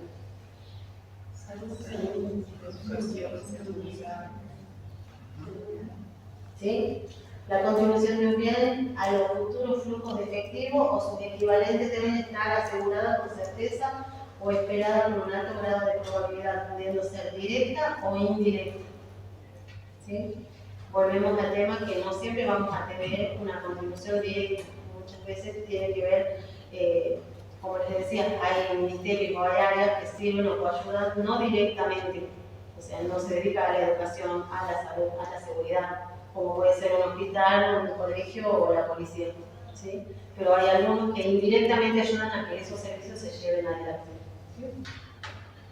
Un activo tiene valor de cambio cuando existe la posibilidad de canjearlo por efectivo o por otro activo, utilizarlo para cancelar una obligación o consumirlo para satisfacer las necesidades de la comunidad. Aquí es donde hablábamos de que si tiene o no valor de cambio, que era el activo que hacía mención. ¿Sí? No todos los activos en el sector público van a tener este valor de cambio. Que es lo que decíamos, no igual si tiene otra moneda, no tiene un valor de cambio. ¿Sí? Perdón, un pequeño aporte en torno a lo que plantearon de las necesidades, ¿no? Después de la evolución del Estado, ha habido necesidades de distinta consideración cuanto a la naturaleza. La de primera generación, ¿cuáles han sido las necesidades que el Estado se hizo cargo cuando se conforma como tal? ¿El derecho a qué, por ejemplo? A la vida. ¿Sí? La de primera generación. Posteriormente, con la evolución del Estado, surge el Estado de bienestar, tiene las necesidades de segunda generación. ¿Sí? Por ejemplo, el derecho a lo que ustedes dijeron, a la vivienda, se sumó a la salud y educación como una necesidad puntual y se incluyó en las constituciones de distintos países del mundo. Y la de tercera generación, que incluso la incorporamos en la reforma 94 de la Argentina, ya tiene que ver, por ejemplo, con un derecho al medio ambiente. Eso para que diferencien y la complejidad que va teniendo el Estado, que se materializa en el Estado que debemos mostrar y responder a esas necesidades, porque a veces los decisores no conocen esto, no conocen la historia, o a veces dicen algunas cosas fuera de lugar y hay que hacerlo saber. Eso está en la Constitución, no podemos venir a decir cualquier barbaridad, digamos, porque no podemos dejar a la gente sin atender las necesidades. A veces el desconocimiento y es entendible, pero no podemos no hacer esas consideraciones. Y por otro lado, hay muchos activos que ustedes van a ver que a diferencia del sector privado al cual ustedes están acostumbrados a mirar, que no producen ingresos, como dijo la profe, sino más bien producen erogaciones. Aún así hay que sostenerlo. Ustedes se imaginan una empresa que tenga un activo, un bien que solo genere gasto y aún así lo quiera sostener. Ejemplo, un auto, digamos, de reparto, para hacerlo así muy chiquitito, y ya está totalmente depreciado y demás. Es capaz de sostenerlo la empresa, que es lo primero que hay. ¿Lo ven? ¿Sí? El Estado a veces no, porque tal vez es un bien, un activo que tiene ciertos valores porque hemos hablado. La finalidad del voto. ¿Sí? Por ejemplo, la extensión, vamos a la universidad, la extensión áulica de la Escuela de Minas en Sucres. O sea, es claro que la cantidad de alumnos que hay ahí es casi la misma que la de docentes que necesitan. ¿Sí? Obviamente, como dice el profe, si uno hace el costo-beneficio, no está. O sea, siempre va a ser mayor el costo. O sea, si fuera una escuela privada no estaría ahí seguramente. ¿Sí? Pero el fin de la universidad, en este caso, es otro. Es la educación y es llevar la educación a ciertas áreas que no pueden trasladarse a San Salvador. Y la idea es que esa persona se capacite y se quede en el sector, se quede en ese lugar y que pueda ahí aprender esos conocimientos. ¿Sí? Entonces, la finalidad es otra. Es la educación, que se quede, que no haya segregación, que no migre hacia la capital y después no vuelva a su pueblo. Entonces, por eso mismo es que muchas veces en el Estado se va a ver esto. Se cree que es una pérdida, pero por ahí no. La Facultad de Medicina, o sea, es un cupo de 30 personas más o menos. Imagínense el costo de los docentes, el costo de un hospital que se dedique solamente para ellos. No se imaginan qué es el costo de eso. Pero en realidad es toda una inversión para el Estado. Y tener dentro de unos años médicos que se queden, que estudien acá y se queden acá en la provincia. ¿Sí? Entonces el beneficio que se busque es otro. Y muchas veces no es cortoplacista, sino a muy largo plazo. Sí, en línea con lo que dice la profe, sería millonario el cálculo del costo individual de formación de cada médico, pero eso confrontado con todos los gastos adicionales que hay para trasladar a centros de mayor complejidad donde hay médicos por Buenos Aires, digamos, realmente a favor de la provincia si se desarrolla ese sector científico en la provincia, como cualquier otro. Hoy no lo tenemos. ¿Sí? Es más, la elección del lugar, me ha tocado estar justamente en la Secretaría de Administración cuando se empezó a hablar del tema y cuando se aprueban los convenios. La elección del lugar que sea Libertador General San Martín no es tampoco azaroso, es en realidad porque se ha visto el cambio climático. Y en Jujuy, en la zona de Yungas, la zona de mayor clima, de altas temperaturas, es esa. Entonces lo que se busca es que los médicos se formen en un contexto climático que afronte enfermedades que va a haber en el futuro, acá y en toda la provincia, por el clima. Entonces, justamente se está apuntando mucho hacia el futuro, a ese cambio climático, y que los médicos que se formen ahí sepan tratar este tipo de enfermedades que hoy no se ven, no se conocen acá, no se conocen en la provincia. ¿Sí? Entonces, por eso decimos que muchas veces no tiene que ver solamente el costo-beneficio, no es el número, la finalidad es otra y mucho más a largo plazo. ¿Sí? Y vamos a la última, la recomendación técnica número 5. Lo que hace es, así en el mismo sentido que se conceptualizaba y se buscaba una evaluación de los activos, se busca una conceptualización y una evaluación de los pasivos y una determinación del patrimonio neto. Entonces, bueno, esos son los títulos básicamente que se busca la definición del pasivo, el reconocimiento, el momento del reconocimiento, cuando se da de bajo pasivo, se tiene la revisión contable de estos pasivos, y por el lado del patrimonio neto es la determinación de la hacienda pública y el patrimonio institucional. ¿Sí? Como les decía, básicamente lo que hacen estas recomendaciones no es necesario que las sepan de memoria, no es necesario que las estudien completas, sí que sepan de la existencia, así como las normas. Es lo que yo digo siempre, no tiene sentido que se aprendan una ley de memoria, no tiene sentido eso. Que sepan que existe y que sepan dónde buscar esta información cuando la necesiten. ¿Sí? La última recomendación básicamente es modificación, nada más. Modifica la recomendación técnica número 1, ahí cita cuáles son los apartados que se modifican, y la modificación técnica, la recomendación técnica número 3, también modifica algunos apartados. ¿Sí? Así como las resoluciones técnicas se van modificando, bueno, en este caso las recomendaciones también son las primeras, esta es la primera norma, la recomendación 6, que modifica la anterior. O sea, va modernizando la normativa que era originalmente del año 2008 y 2010. ¿Sí? Entonces, con los años también va cambiando la conceptualización o va aclarando algunos términos que en ese momento no se tenían. Como les digo, siempre no es necesario que sepan de memoria ni que estudien todo esto, sino que sepan dónde encontrarlo, que sepan que existe. En el momento que les toque hacer estados contables en el sector público, que sepan leerlo, que sepan saber si está bien redactado y demás, controlarlo. Entonces existen estas recomendaciones que no son de carácter obligatorio, son supletorias.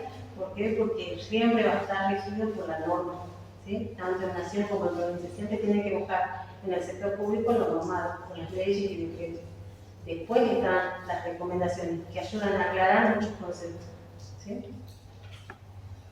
Un aporte en esta recomendación técnica que es relevante es el plan de cuentas. ¿Sí? Fíjense que desde la ley propia de administración financiera y antes, pasando por las leyes de solvencia fiscal, la ley de responsabilidad fiscal, y ahora la insistencia acá también en estas recomendaciones técnicas es la unificación de los planes de cuentas en torno a la homogenización. ¿Sí? Recuerden que se hablaba también no solo de la homogenización tributaria, sino de la homogenización para las imputaciones presupuestarias. Esto con vistas a que la estimación de cálculo del Producto Bruto sea mucho más cercano a la realidad, porque hay gastos que hacen los niveles subnacionales, provincias y municipios, que muchas veces está duplicado o que no está considerado en ese PBI y falta agregar. Entonces, cuando haya una verdadera aplicación del plan de cuentas unificado, entonces eso ya va a quedar mucho más desarrollado con eficiencia. ¿Se entiende para qué esto? ¿Sí? Justamente teniendo en cuenta eso, es que la provincia se está sumando y va relacionado con el gobierno digital a un nuevo sistema de administración financiera, que es cierto, desde el año que viene y hasta el 27 se va a implementar un nuevo sistema, el BCB, que es el mismo que utiliza Nación, tendiendo a esto, a unificar criterios, a unificar cuentas, a unificar partidas con la provincia y la Nación, ¿sí? Esta es la cuarta provincia que se suma a ese sistema nacional. Y esto va a llevar a que se pueda establecer un producto bruto nacional con el mismo idioma, que sea mucho más exacto en el cálculo. Porque si no, como dice el profe, se duplica o utilizando distintos idiomas, distintos sistemas informáticos, hay gente que va a imputar en una partida y por ahí está repitiendo, como dice el profe, ese mismo gasto, ese mismo ingreso en otra partida.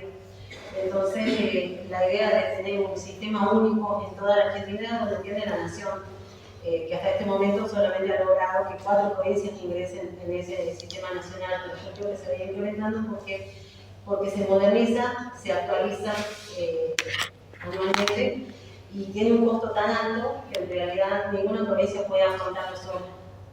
El Estado con la gente de Buenos Aires, ni siquiera la provincia de Buenos Aires puede afrontar lo que significa tener un desarrollo de ese sistema. Entonces, y la Nación tiene programas por los cuales los brinda. Eso es lo que estamos aprovechando en la provincia, estamos aprovechando ese sistema para traerlo a la provincia, para que las actualizaciones no sean costosas, onerosas para la provincia. Directamente es como un sistema de AFIP que uno baja y se actualiza automáticamente, de la misma manera va a ser esto. Así que bueno, es vos también del gobierno digital y de unificar criterios, como dice el profe.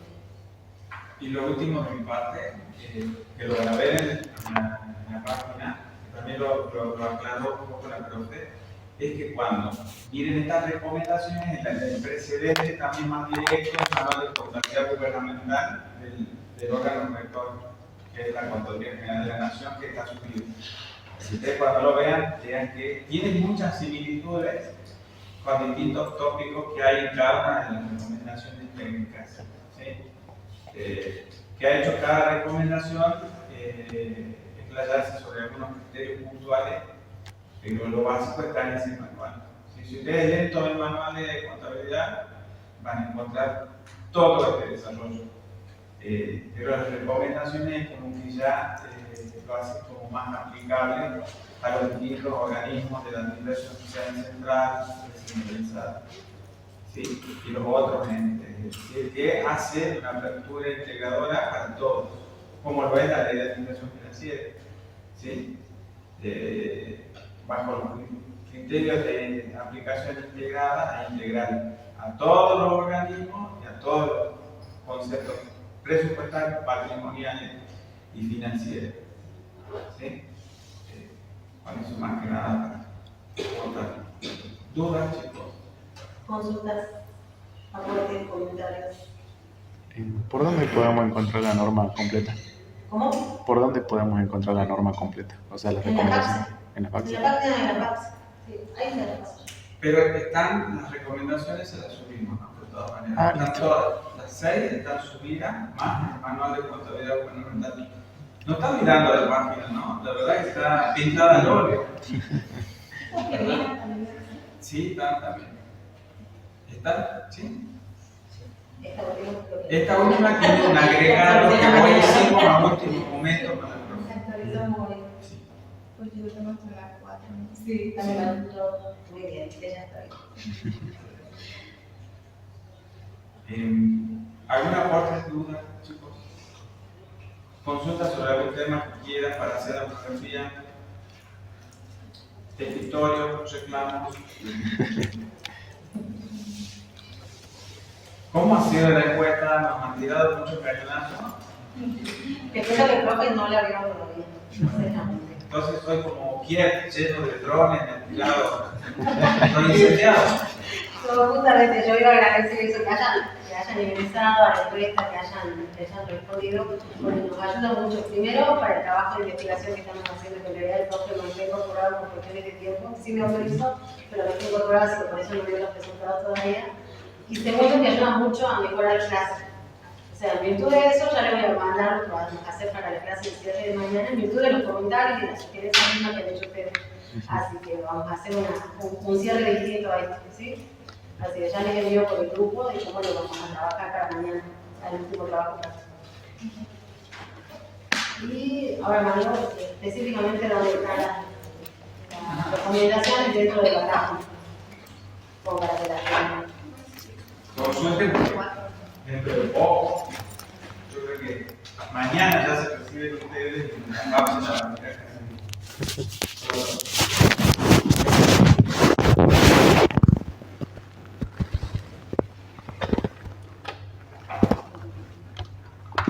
Bueno, con esto cerraríamos la parte de exposición teórica, mañana la práctica. Así que bueno, chicos, no podemos no decir gracias por que hayan presenciado la clase, que hayan venido. Valoramos el compromiso que han tenido de venir, dejar muchas cosas y estar acá presentes es súper importante, aunque no es obligatorio, por mayor razón, la presencia de ustedes se agradece. Lo que más esperamos es que esto sea un aporte, más allá de que aprendan materia, que den un valor para ustedes, que al menos tengan estos conceptos para su mejor desarrollo profesional. Y como siempre la profe dice, como palabra no queda acá. Seguramente no estoy cerrando, viene el parcial todo, pero igual estamos ya en instancias finales, entonces dejamos la puerta abierta para que nos consulten, manden de la materia, si hay algo en lo que podemos aportar, bienvenidos. ¿Sí? Hay muchos de sus colegas que nos piden cuestiones para cuando hacen tesis de posgrado, o curso, o especialización, o lo que sea oportuno que les podamos aportar a disposición, chicos, ¿no? Y en el desarrollo laboral, dentro de poco van a estar incorporados a las profesionales.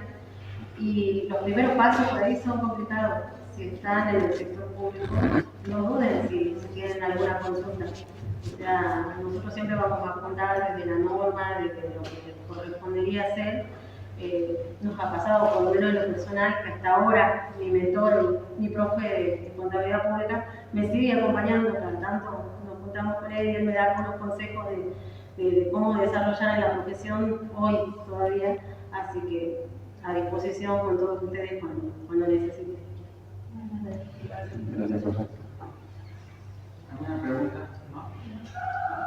Bueno, entonces chicos, quedamos en posición. Bueno, el parcial saben que el lunes que viene, previo al feriado del 7, con ese parcial que va a tener la misma modalidad, que apruebe para regular, queda una fotografía que seguramente nos van a presentar para poderla poner en instancia del final.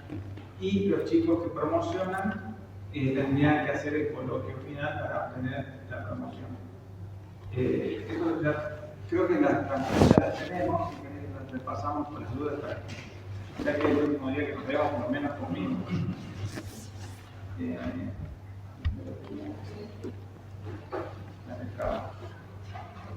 Para que por lo menos reflejemos, sé que están con mil cosas, y tal vez dicen, no quiero ver más a lo viejo esto. Bueno, estamos acá. Entonces el lunes que viene tendríamos el segundo parcial. Espero que no haya nadie para el recuperatorio, menos para el flotante. La presentación de la monografía sería para el día 20 de octubre. El que quiere hacerlo antes, lo puede hacer. Si no mal recuerdo, creo que lo dejé abierto para que la puedan presentar con anticipación. Como son muchos y nosotros somos solo dos y tenemos que ir corrigiéndola, lo pueden hacer de forma previa. ¿Sí? Sí le pedimos que no lo dejen para el último tiempo, de tal manera que podamos ir leyendo, evaluando y la exposición estaría para el lunes 3, si ustedes les tengo bien. ¿Y los amigos me ayudan? Bueno. Sí. Podemos llegar a adelantar si estamos todos de acuerdo. Si vemos que todos presentan el tiempo y demás, como para que se desocupen, sobre todo pensando en los funcionarios que sé que tienen nuestra materia, podemos acordar una fecha anterior a eso. De lo contrario, se mantendría ahí. sí tengan previsión de que va a ser una tarea bastante ardua. Y si empieza ahora 16, realmente vamos a desocupar bastante rato. ¿Sí? Igual las presentaciones no más de 10 minutos, 10, 15 minutos, no es necesaria tanta filmina por ahí, porque en realidad el trabajo ya lo vemos previamente nosotros, ¿sí? Es más que una defensa, o sea, no, que no sea larga la presentación tampoco. Si no llegamos, seguramente lo vamos a tomar el martes siguiente, digamos, el lunes 3, el martes 4, para que podamos terminar, porque es muy probable no termine. Ya nos pasó que eran muchos, mismo este año explotó la cantidad y nos alegra pensando en la organización de las exposiciones, y nosotros respetamos, porque así como nos han estado escuchando a nosotros, ustedes también quieren que lo escuchemos, y me parece muy bien, porque es una práctica de la oratoria, de dar a conocer temas que han estudiado, que se han dedicado, y nosotros queremos escucharlos también. Pero eso requiere un tiempo, ¿no? Sabemos que no, es muy probable que ese lunes no terminemos, así que vean la idea de que sigamos al día siguiente. Y bueno, nos vamos organizando previamente, o sea, ya nos vamos organizando. Hay muchos que piden ser primeros, por ejemplo. Primero porque quieren ya terminar la materia y demás, así que bueno, nos vamos organizando. Capaz que la mitad un día y la mitad otro día, y nos van diciendo quiénes quieren el primer día.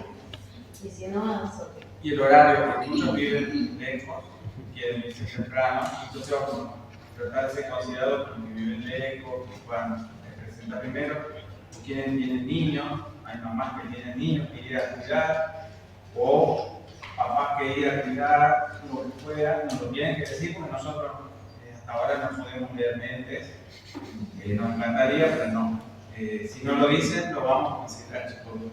Díganoslo, ¿por qué le decimos esto a nivel de, como en el grupo no participan, lo invitamos para que lo hagan, no lo vamos a tratar, no le decimos, no queremos, no.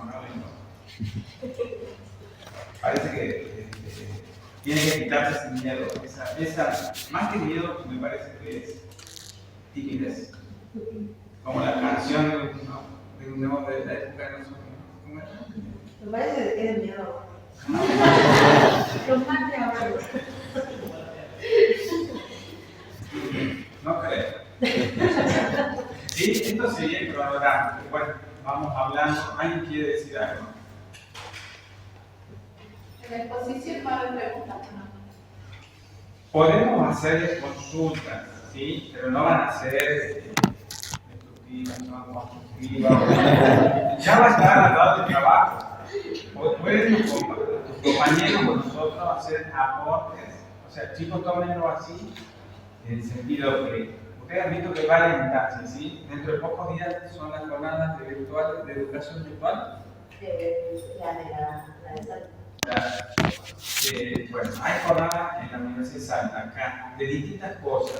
Este trabajo no lo tienen que desperdiciar, es un activo.